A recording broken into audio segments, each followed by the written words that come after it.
Shalom, saya Dina Rotua Sitanggang, salah satu mahasiswa Institut Agama Kristen Negeri Tarutung, Prodi Pendidikan Kristen Anak Usia Dini, semester 5, dengan NIM 2101030008, dengan mata kuliah Inovasi dan Pengembangan Kurikulum PAUD, dengan dosen pengampu Ibu Winarti Agustina, MPD.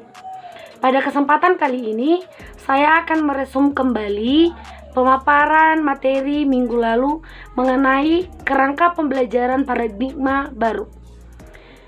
Yang menjadi karakteristik kurikulum merdeka ada 6, yaitu yang pertama, adanya integrasi konsep profil pelajar Pancasila sebagai misi yang mendukung tujuan pendidikan nasional.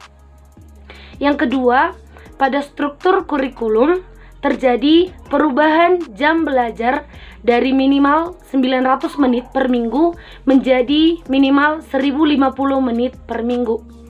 Yang ketiga, reformulasi cakupan capaian pembelajaran.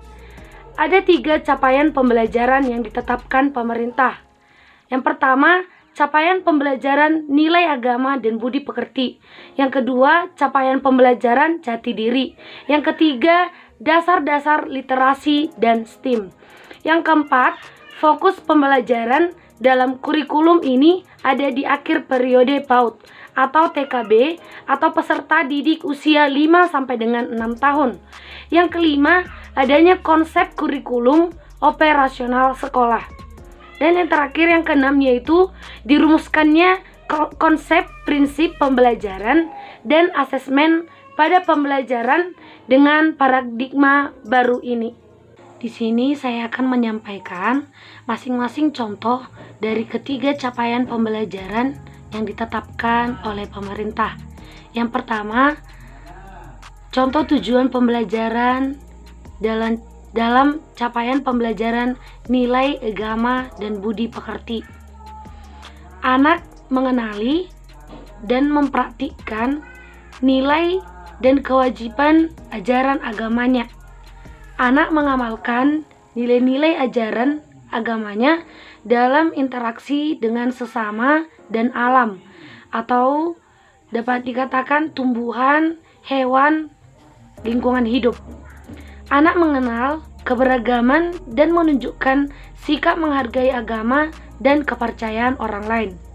Yang kedua, contoh tujuan pembelajaran dalam capaian pembelajaran jati diri. Anak memiliki sikap positif dan berpartisipasi aktif dalam menjaga kebersihan, kesehatan, atau nutrisi dan olahraga, dan keselamatan diri sendiri.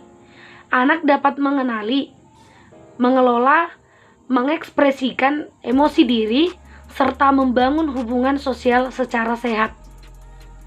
Anak menunjukkan perasaan bangga terhadap identitas keluarganya, latar belakang budayanya, dan jati dirinya sebagai anak Indonesia yang berlandaskan Pancasila. Dan yang terakhir, yang ketiga, contoh tujuan pembelajaran dalam capaian pembelajaran dasar-dasar literasi dan STEAM. Anak menunjukkan kemampuan mengenali dan memahami berbagai informasi seperti gambar, tanda, simbol, dan cerita. Anak mampu mengkomunikasikan pikiran dan perasaan secara lisan, tulisan, atau menggunakan berbagai media, serta membangun percakapan.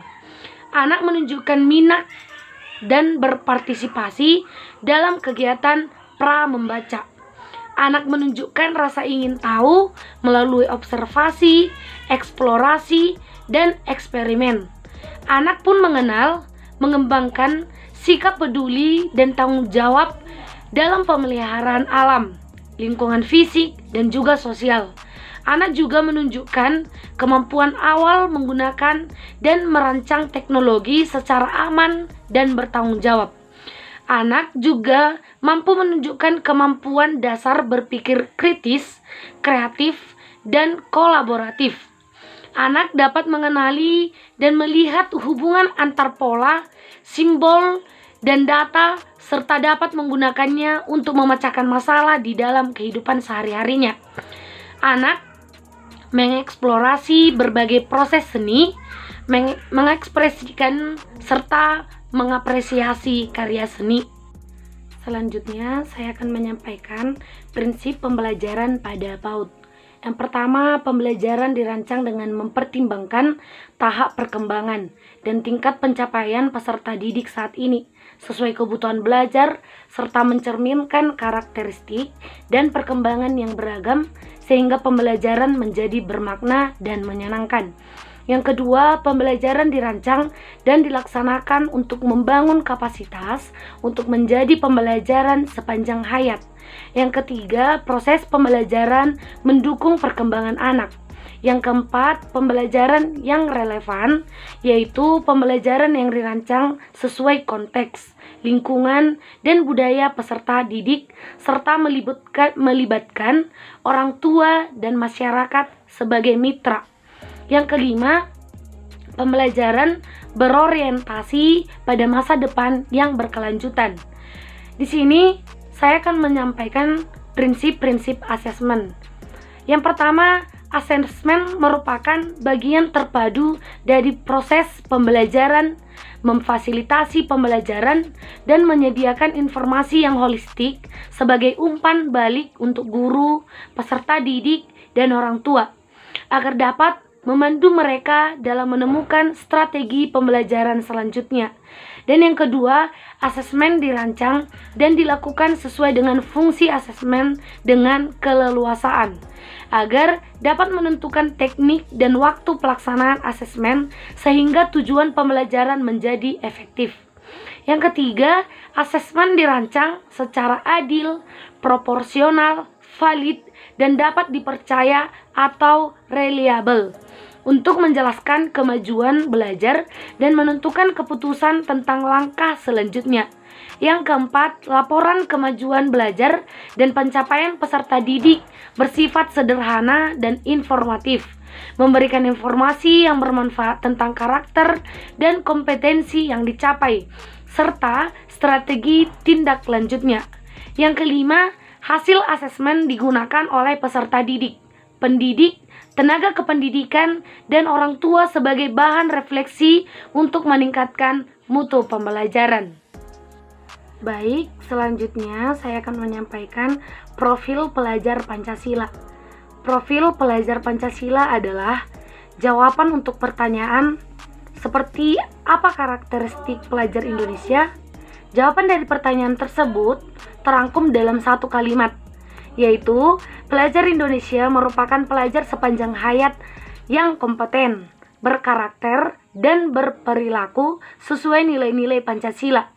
Munculnya 3 elemen capaian pembelajaran di akhir pendidikan anak usia dini atau PAUD adalah sebagai fondasi awal dalam serangkaian perjalanan yang dirancang oleh kurikulum untuk mencapai profil pelajar Pancasila. Peran PAUD adalah sebagai fase fondasi, yaitu membangun kemampuan-kemampuan dasar yang mendukung capaian di tahap selanjutnya. Dan selanjutnya saya akan menyampaikan jam belajar harian. Jika satuan PAUD beroperasi selama 5 hari dalam seminggu, maka minimal jam belajar perharinya adalah 210 menit atau 3,5 jam. Angka tersebut didapat dari 1050 menit per minggu dibagi 5 hari belajar. Hasilnya 210 menit per hari atau 3,5 jam per hari. Berbeda pula dengan satuan PAUD yang beroperasi 6 hari dalam seminggu. Minimal jam belajar perharinya adalah 175 menit atau 3 jam. Angka tersebut didapat dari 1050 per minggu dibagi 6 hari belajar. Hasilnya 175 menit dibulatkan menjadi 180 menit sehari atau 3 jam per hari.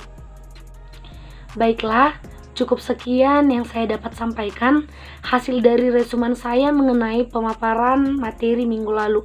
Dan juga di sini saya mohon maaf jika ada kesalahan pengucapan. Terima kasih dan shalom.